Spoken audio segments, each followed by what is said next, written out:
JEE main 26 के जनवरी attempt में हमारे कितने मार्क्स पे कितने परसेंटाइल बन रहे होंगे, क्या ट्रेंड चलता आ रहा है, कौन सा शिफ्ट तुम्हारा डिफिकल्ट होने वाला है, कौन सा शिफ्ट इजी रहेगा, ये जितने भी तुम्हारे डाउट है इस वीडियो में क्लियर कर रहा हूँ। और इसके बाद तुम्हें क्या करना है, चुपचाप बैठ के पढ़ाई करना है और एग्जाम देना है। और ये सारी जितनी भी तुम्हारी कंफ्यूजन है, ये एक वीडियो देख लो, तुम्हारी सारी कंफ्यूजन दूर हो जाएगी। इसके बाद सिंपल से बैठो, अपने मॉक टेस्ट लगाओ, अपनी प्रैक्टिस करो, अपने फॉर्मूला शीट रिवाइज करो, और कोई भी वीडियो तुम्हें यूट्यूब पे देखने की जरूरत नहीं पड़ने वाली है। ठीक है, तो वीडियो लास्ट तक देखनी, सारी चीजें आराम से समझ लो, जिससे फिर तुम्हारी जो कंफ्यूजन है ना, तुम इधर तो भटक रहे हो, वो मत करना। ठीक है, इसके अलावा कोई डाउट आता है, डिस्क्रिप्शन में एक प्रोफाइल एनालिसिस फॉर्म दिया गया है, उस फॉर्म को फिल करो, हमारी टीम से बात करो, हमारी टीम से डिस्कस करो, वो तुम्हें गाइड करते रहेंगे तुम्हारे पास क्या कैसे ऑप्शंस होने वाले हैं अभी आगे चल के। इसके अलावा व्हाट्सएप चैनल के लिंक है, उसको ज्वाइन कर लो, वहाँ पे तुम्हें सारी अपडेट्स मिल जा रही होती हैं, जितने कट ऑफ वगैरह है, सारी चीजें मैं वहाँ पे शेयर कर रहा होता हूँ, तो तुम्हारे लिए वो थोड़ा सा ईजी हो जाने वाला है।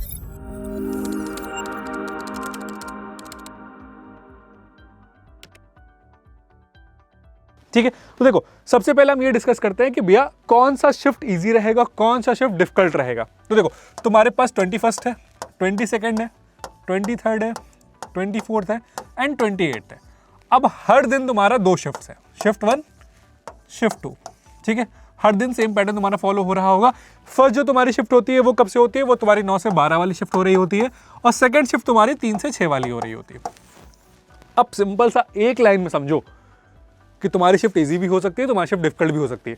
हो सकता है तुम्हारा 21st का फर्स्ट शिफ्ट पढ़ रहा हो, ये सबसे डिफिकल्ट हो जाए, मोस्ट डिफिकल्ट शिफ्ट हो जाए, और 28th का शिफ्ट पढ़ रही हो, ये सबसे इजी हो जाए। ठीक है, और ये वाइस वर्सा भी हो सकता है। तो ना मैं और ना पूरे YouTube पे कोई बता सकता है कि कौन सी शिफ्ट इजी और कौन सी शिफ्ट डिफिकल्ट रहने वाली है। तुम्हें अगर कोई क्लेम कर रहा है कि 21st की ये शिफ्ट इजी आ जाएगी, ये डिफिकल्ट आ जाएगी, ये मॉडरेट आ जाएगी, तो ऐसा नहीं है। कोई भी पैटर्न नहीं फॉलो हो रहा होता है। ऐसा कुछ नहीं कि एनटीए ने एक पैटर्न दिया हुआ है जो किसी को बताया है और किसी को नहीं बताया, नहीं, ऐसा एनटीए ने कोई भी पैटर्न नहीं बताया है कि यार तुम्हारी ये शिफ्ट डिफिकल्ट हो जाएगी, ये शिफ्ट इजी हो जाएगी, ये शिफ्ट डिफिकल्ट हो जाएगी, शिफ्ट इजी हो जाएगी, ऐसा कुछ भी नहीं है। रैंडमली पेपर आते हैं, ठीक है, कोई शिफ्ट डिफिकल्ट आ जाती है, कोई शिफ्ट इजी आ जाती है, कोई शिफ्ट मॉडरेट रहती है। अब वहां पे तुम्हारे लिए देखो, जब तुम पेपर देने बैठे हो, अगर तुम्हें लग रहा है कि पेपर भैया डिफिकल्ट आया है, तो जो पहला थॉट तुम्हारे दिमाग में आना चाहिए ना, वो ये आना चाहिए कि यार जितने मेरे साथ बच्चे एग्जाम दे रहे हैं, जितने भी बच्चे इस शिफ्ट का एग्जाम दे रहे हैं, पेपर सबके लिए डिफिकल्ट है। क्या है? डिफिकल्ट है। ठीक है, तो अगर सपोज तुम्हारा क्या नाम है, तुम्हें लग रहा है कि नहीं भैया इस शिफ्ट में तो यार मतलब मेरे 100 ही मार्क्स बन रहे हैं। ठीक, अब अगर तुम पढ़ने वाले बच्चों तो की बात कर रहा हो, अगर तुम्हें एक्चुअल में पता है कि पेपर डिफिकल्ट इजी मॉडरेट कैसे होता है, ठीक है, तुम्हारे 100 बन रहे होंगे। अगर तुम अच्छा स्कोर कर रहे हो, तुम हो सकता है तुम मॉक टेस्ट में 200 स्कोर करते आए हो, तो जितने बच्चे 200, 210, 215 स्कोर कर रहे होंगे ना, सबका 100, 110, 120 वाली रेंज में ही मार्क्स बन रहा होगा। इसीलिए कभी कभी ये होता है कि 99 परसेंटाइल किसी किसी शिफ्ट में 210, 215 नंबर पे बन रहा होता है, और किसी किसी शिफ्ट पे यही 99 परसेंटाइल 160, 180 नंबर पे भी बन जा रहा होता है। ये फैक्ट है। ठीक है, तो तुम्हें इसके लिए परेशान नहीं होना है कि भैया मेरे कितने मार्क्स आ रहे होंगे, कितने परसेंटाइल बन रहा होगा, कौन सा शिफ्ट इजी है, कौन सा शिफ्ट डिफिकल्ट है। तुम्हें ये समझना है कि कोई भी शिफ्ट इजी हो सकता है, कोई भी शिफ्ट डिफिकल्ट हो सकता है। ठीक है, तो आई गेस एक जो तुम्हारा ये कंफ्यूजन था ना, ये दूर हो चुका है। अब बात करते हैं हम कि कट ऑफ क्या जा रहा होगा, क्या कट ऑफ रहता है, कितना कट ऑफ रहता है, इस पे हम डिस्कस कर लेते हैं। ठीक, 99% अगर मैं बात करूंगा और तुम्हारा इजी शिफ्ट आ रही है, ठीक है, अभी मैं तुम्हें लास्ट ईयर जनवरी की शिफ्ट कंपेयर करके भी दिखा रहा हूँ। इजी शिफ्ट अगर तुम्हारी आ रही है तो 205 से लेकर 215 के बीच तुम्हारा 99 परसेंटाइल बन रहा होगा। डिफिकल्ट हो रहा है तो 155 से लेकर 165, यानी कि अगर तुम इजी शिफ्ट में हो तो देखो तुम्हें 200 प्लस स्कोर करना पड़ेगा इजी के लिए 99 परसेंटाइल। वहीं पर अगर तुम्हारी शिफ्ट डिफिकल्ट हो जाती है तो 155 से 165, और मॉडरेट हो जाती है तो 180, 190, 195 वाले रेंज में तुम्हें स्कोर करना पड़ रहा होगा अगर तुम 99 परसेंटाइल चाहते हो। और 94 परसेंटाइल क्यों लिया हुआ है मैंने, क्योंकि ये एक सेफ जोन रहने वाली है जहां पे हम कट ऑफ अपना क्लियर कर ले रहे होंगे। ठीक है, कट ऑफ अपना क्लियर कर ले रहे होंगे हम यहाँ पे, तो उसके लिए हमें कितना लेके आना है, 125 से लेके 130 के बीच में। ठीक, अगर इजी रहता है और डिफिकल्ट रहता है तो 95 से लेके 100 मार्क्स के बीच में लेके आना पड़ रहा होगा, तब हम अपना जेईई एडवांस के लिए एलिजिबल हो पा रहे होंगे। जेईई मेंस का हम कट ऑफ क्लियर कर ले रहे होंगे। +-5 इसमें लेके चलना, ठीक है, +-5 इसमें लेके चलना, क्योंकि थोड़ा बहुत ऊपर नीचे हो रहा होगा और ये हर बार होता है। ठीक है, कोई भी तुम्हें एग्जैक्ट कट ऑफ नहीं बता सकता, सब तुम्हें एक रेंज बता सकते हैं कि ठीक है यार इस रेंज में हो रहा होगा। अब इसे हम बात करेंगे यहाँ पे, ये लास्ट ईयर जनवरी की वो है, सारे लाइक परसेंटाइल और कितने मार्क्स पे बन रहे थे। 22 जैन शिफ्ट 1, क्या समझ में आ रहा हमें कि ये शिफ्ट क्या थी, डिफिकल्ट थी, तभी यहाँ पे 99 परसेंटाइल 160 मार्क्स पे बन रहा है। ये मॉडरेट थी, ये भी मॉडरेट थी, ये थोड़ी सी इजी साइड वाले पे आ गई थी। ठीक है, फिर ये मॉडरेट थी, ये काफ़ी ज़्यादा इजी स्लॉट था। ठीक है, इजी स्लॉट था। अब यहाँ पे 94 परसेंटाइल की बात करेंगे तो 95, 121, 111, 124, 113, 134, ठीक है। तो ये तुम्हें देखना है कि अगर बहुत ईजी शिफ्ट हो गई तो तुम्हें क्या है, तुम्हें 134, 135, 150 के राउंड भी स्कोर करना पड़ेगा, तब तुम्हारा 94 परसेंटाइल बन रहा होगा, ठीक है। तो ये चीज तुम्हें देखना है कि जहां मतलब यहाँ पे 94 परसेंटाइल 134 पे बन रहा है और यहाँ पे 98 परसेंटाइल 135 पे बन रहा है, ठीक है। तो ये चीज तुम्हारे शिफ्ट पे डिपेंड करेगी कि तुम्हारा शिफ्ट इजी है, तुम्हारा शिफ्ट डिफिकल्ट है। इसके बाद फिर हम 28 जैन की बात करेंगे तो 151 ये डिफिकल्ट शिफ्ट थी यहाँ पे, ठीक है, क्योंकि 99 परसेंटाइल 150 मार्क्स पे बन रहा है। 171 मॉडरेट डिफिकल्ट वाली रेंज में थी, ठीक है।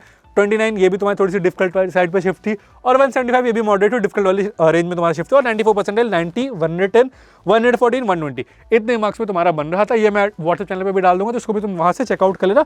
बट मोटा मोटी मैंने तुम्हें समझा दिया है कि कितने से कितने मार्क्स के बीच तुम्हें लेके आना है कि तुम्हारा 99 परसेंटाइल बन जा रहा होगा और कितने से कितने मार्क्स के बीच तुम्हें लेके आना है कि तुम्हारा 94 परसेंटाइल बन जा रहा होगा, जो कि जनरल कैटेगरी के जितने बच्चे हैं उनका अप्रॉक्सीमेट कट ऑफ रहने वाला है, ठीक है।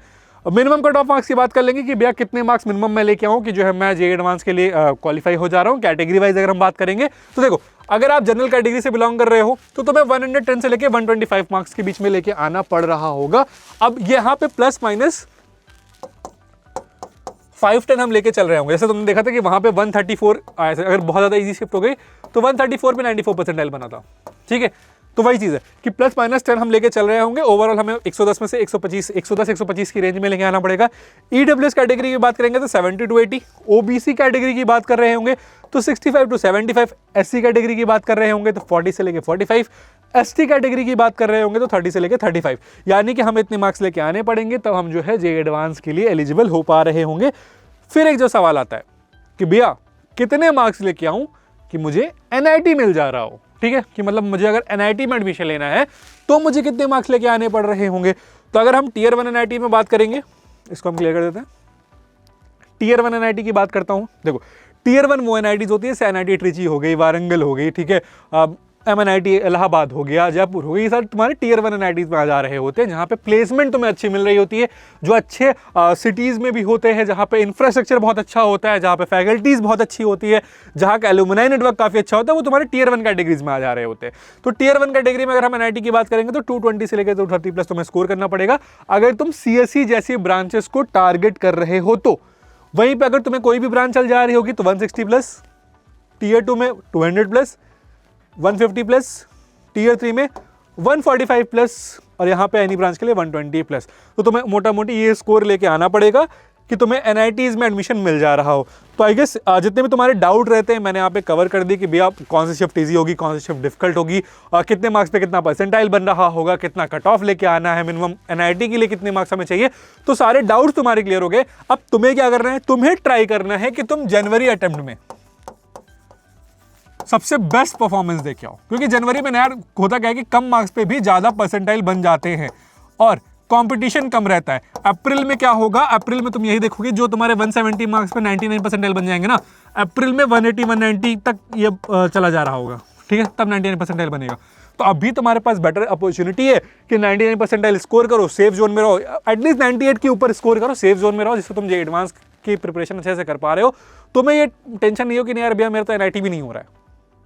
तो 99 प्लस हमें स्कोर करना है, अच्छे से मॉक्स वगैरह सारी चीज़ें देनी है, ठीक है। इसके अलावा कोई डाउट आ रहा है तो नंबर भैया है यहाँ पे, तुम कमेंट सेक्शन में पूछ सकते हो, व्हाट्सएप चैनल ज्वाइन कर लो, वहाँ पे हम 1-to-1 इंटरेक्शन करते रहते हैं, वहाँ पे तुम मुझसे डिस्कस कर सकते हो। इसी के साथ मैं हूं नमन, कॉलेज कैरियर काउंसलिंग से रिलेटेड आपको कोई भी डाउट आता है आपको इस चैनल पर पता चल जाएगा। तो आपको क्या करना है, चैनल को सब्सक्राइब कर लेना है, नोटिफिकेशन बिल ऑन कर लेना है।